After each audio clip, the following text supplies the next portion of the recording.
Um mesmo é o Espírito.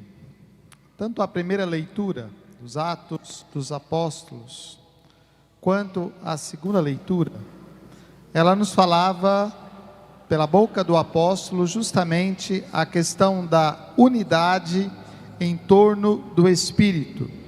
É o Espírito que promove a unidade de toda essa diversidade. Mas quando nós falamos de diversidade, tempo presente, nós encontramos uma grande confusão, e na maioria das vezes motivada por ideologias, motivada por vontades que são apenas vontades humanas. Nós vemos uma luta pelas diversidades, nós vemos um desafio em como fazer a comunhão dessas realidades diferentes. As pessoas são capazes de grandes gestos humanitários, são capazes de se comover diante de pequenas coisas, como por exemplo o nascimento das tartaruguinhas.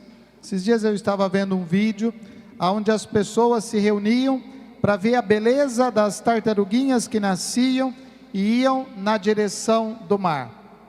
No entanto, muitas pessoas destas são a favor do aborto.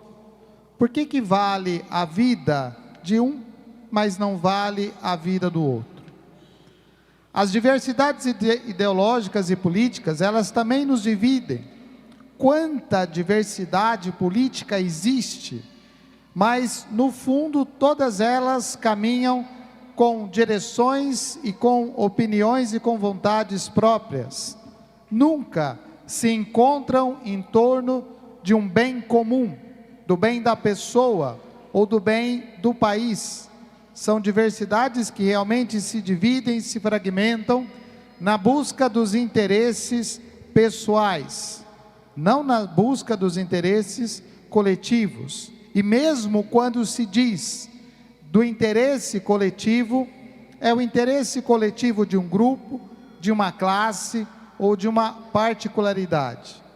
Não é esta a diversidade que falava a Escritura. Mas a Escritura fala de uma diversidade que é reunida pelo Espírito. A diversidade é um dom de Deus. Deus não criou todas as coisas iguais, ao contrário, Ele criou as diferenças. Quando nós olhamos as flores, por exemplo, num jardim, elas se harmonizam, elas se completam na beleza. E o que faz a beleza de um jardim é justamente esta diversidade. A diversidade da criação de Deus. A diversidade que é a ação de Deus. E nesta diversidade, a ação de Deus, se encontra a unidade pelo Espírito. A comparação é com o corpo. O nosso corpo, ele tem diversos órgãos. O nosso corpo tem diversos organismos que trabalham pela única intenção de que o corpo funcione. E tudo isso movidos por esta única necessidade. O que nós aprendemos disso? O Espírito Santo, ele vem para unir estas realidades. Se lá em Babel nós víamos a diversidade que separa, que diferencia os homens, na ação de Pentecostes, nós vemos a capacidade do Espírito de fazer com que os diferentes povos escutem a mesma palavra, e escutando a mesma palavra, são movidos pelo mesmo Espírito, na direção do encontro com o ressuscitado. Esse é o trabalho da igreja. Esta é a ação que continua pelo Espírito Santo no nosso tempo. Esta é a ação a que nós somos chamados a promover. Mas infelizmente, às vezes até dentro da igreja, nós encontramos não a diversidade fruto do Espírito, mas nós encontramos a diversidade das ideologias, que divide, que separa, que reparte as pessoas, que faz com que nós não sejamos capazes de nos amar, de nos respeitar e de caminhar juntos na direção da promoção do bem comum, na promoção dos mais fracos, dos mais fragilizados. E quantas vezes esta diversidade de opiniões, ela não se expressa nas redes sociais com ataques à igreja, ataques aos padres, ataques aos bispos, ataques ao Papa, dizendo que aqui não está a palavra de Deus, que aqui não está a verdade de Deus. Onde ela está então? Quem é aquele que é capaz de dizer onde está a verdade, senão o Espírito Santo de Deus, que une e que chama, que convida na igreja a unidade? Como é que nós podemos rezar a mesma oração e não perceber isso? Como é que nós podemos rezar a oração onde nós chamamos Deus de Pai e não somos capazes de reconhecer o outro como irmão? Como é que nós podemos dizer que fomos lavados pelo sangue do mesmo Cristo e não nos sentirmos ligados uns aos outros neste mesmo sangue de Cristo, ungidos pelo mesmo sangue, chamados a testemunhar a nossa fé?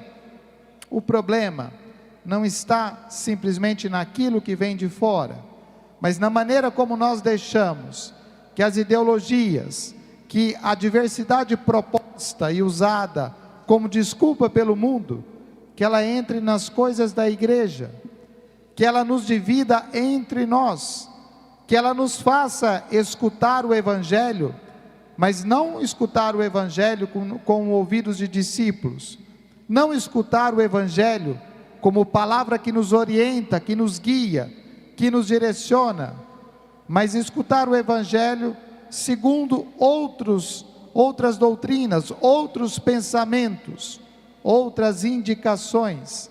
E aí aquela fragmentação, aquela divisão que nós vemos no mundo, ela acaba entrando dentro da igreja e ela acaba nos dividindo. Não é este o Espírito que nós celebramos. Celebramos o Espírito Santo, capaz de nos tirar desta realidade de divisões e nos fazer o corpo místico de Cristo, como igreja, para caminhar neste mundo, marcado pela divisão, como corpo de Cristo, unido em torno da fé, reunido pela fé, celebrando a sua fé. Este corpo de Cristo, alimentado pela palavra e pela Eucaristia, é assim que nós somos chamados a testemunhar o Pentecostes. E por isso aquilo que aconteceu no início da igreja, se repete no hoje da igreja, no hoje da celebração, aonde, unidos neste Espírito, nós renovamos a nossa fé, mas aquela mesma fé dos apóstolos, aquela mesma fé dos primeiros discípulos de Cristo, aquela mesma oração que o próprio Cristo ensinou, nesta fé, não em outra, não na nossa razão, não nas coisas do nosso entendimento, mas fiéis à palavra transmitida, à palavra ensinada, à palavra proclamada todas as vezes. Isso é o Pentecostes que acontece hoje, não como uma simples repetição, mas como atualização da ação do Espírito no tempo de hoje. Que nós tenhamos a docilidade para acolher o Espírito de Cristo, que vem em socorro de nós, socorro da nossa fragilidade, para que sejamos discípulos e testemunhas de Jesus. Louvado seja nosso Senhor Jesus Cristo.